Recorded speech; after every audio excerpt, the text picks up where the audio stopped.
Bueno, buenas noches. En este encuentro de hoy, el doctor Fernando Taragano nos va a hablar sobre, nos da unos tips sobre el diagnóstico de inclusión de los síntomas psiquiátricos a partir del año 2011.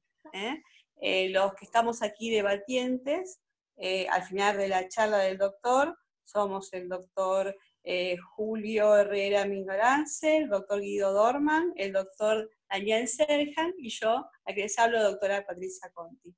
Bueno, adelante, Fernando. Bueno, muchas gracias. Entonces voy a compartir la pantalla. Y la idea entonces, muy bien.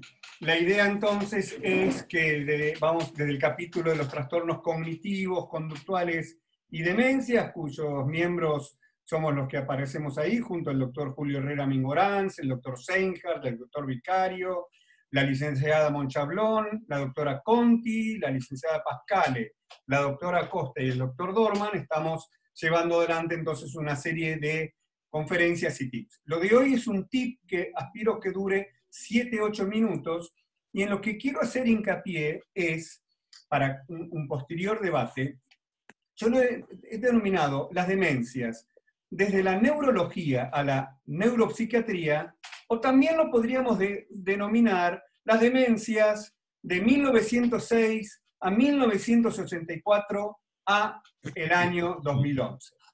Y entonces arrancando, ¿y por qué digo esto? Cuando Alois Alzheimer presenta, él era anatomopatólogo y profesor de psiquiatría, en el año 1906, el famoso caso que todos conocemos de Augusta D., presenta un cuadro eminentemente neuropsiquiátrico, porque tenía trastornos psiquiátricos, trastornos conductuales, trastornos anímicos y, por supuesto, los trastornos cognitivos. ¿Y por qué estoy diciendo esto?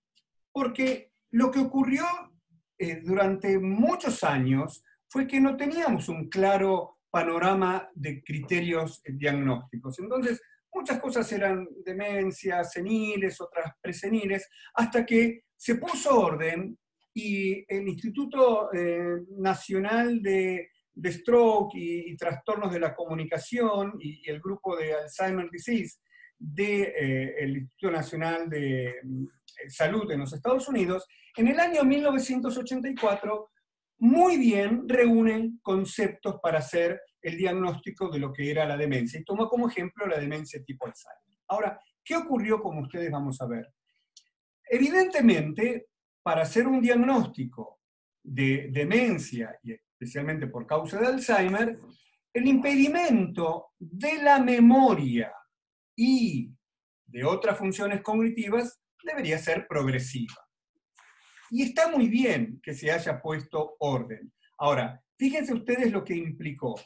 Básicamente, esto se transformó en la denominada enfermedad de la memoria, y hoy por hoy, inclusive muchas personas famosas dicen, uy, me estoy olvidando, estoy por tener un Alzheimer.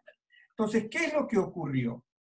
Prácticamente quedó convertida en todo tipo de trastorno de la memoria era un Alzheimer. O, por otro lado, para diagnosticar Alzheimer tenía que tener siempre trastornos de la memoria y además la afasia, la agnosia, la apraxia, los trastornos ejecutivos. Por supuesto, muy bien, con mucha fuerza, señaló que lo que tenía que hacer el diagnóstico de la demencia eran los test neuropsicológicos. Tener en cuenta que estábamos en el año 1984 y había que ponerle orden después de muchos años de tener esa ausencia de categorización sindromática. Estuvo muy bien, pero generó un fuerte impacto en de alguna manera generar con una concéntrica, algo muy alrededor de la neurología, muy alrededor exclusivamente de la memoria. Sin embargo, muchos, y especialmente en el año 1994, especialmente la Organización Mundial de la Salud, ¿qué fue lo que advirtió? Y dijo, cuidado, esas alteraciones cognitivas muy bien descritas, cuidado que pueden estar acompañadas o inclusive pueden estar precedidas por el deterioro en el control emocional, en la conducta social o en la motivación. Sin embargo, a pesar de que la Organización Mundial de la Salud estaba advirtiendo muchos años atrás, ya 16 años atrás, decía, cuidado que las cosas pueden venir por el lado de la conducta, de la psiquiatría, de todas maneras siguió siendo neurológico-céntrica o memoria-céntrica la clasificación diagnóstica de las demencias y del Alzheimer en particular. Hubo mucha progresión, mucho volumen de información se fue publicando, hasta que finalmente, en el año 2011, toma más cartas en el asunto, después de una lucha académica entre un concepto muy exclusivamente parado sobre la memoria, y el Instituto Nacional del Envejecimiento, con una conceptualización más clínica, más global, a partir del año 2011, entonces, ¿qué dice? Y es lo que prevalece hoy a nivel internacional. Y dice, atención, que se puede diagnosticar demencia de cualquier tipo y cualquier origen cuando existan síntomas cognitivos o conductuales. Ya dejó de ser la psiquiatría de la demencia, como se decía antes, o sea que la demencia era el diagnóstico neurocognitivo y bueno, por ahí tenés problemas psiquiátricos que te pueden complicar la cosa. No. A partir del año 2011, después de mucho volumen de información, entonces se quedan en una igualdad de posición los síntomas cognitivos o conductuales. Y que por supuesto cualquiera de ellos tienen que interferir con la capacidad de funcionar normalmente, esto lo sabemos todos, y que tiene que implicar un deterioro respecto a los niveles previos del rendimiento. Esto no cambió, sigue siendo el mismo concepto. Y que por supuesto que la conciencia tiene que estar básicamente lúcida, no se tiene que confundir con un delirio. Y que por supuesto se tiene que detectar mediante test, no solamente la presunción subjetiva del paciente o de su médico tratante o de la familia. Tiene que haber objetividad en los diagnósticos, y por eso que se sigue utilizando la evaluación neuropsicológica y tiene que haber un deterioro. Más allá que después otro de los tips que se vienen va a ser cómo interpretar los estudios metabólicos, que a veces son contundentes cuando uno tiene dudas o hay sospecha de que puede o no puede ser una enfermedad predemencial. Bueno, se utilizan, como vamos a ver en otro tip más adelante, muchos de los diagnósticos metabólicos. Y entonces, ¿qué es lo que dice finalmente?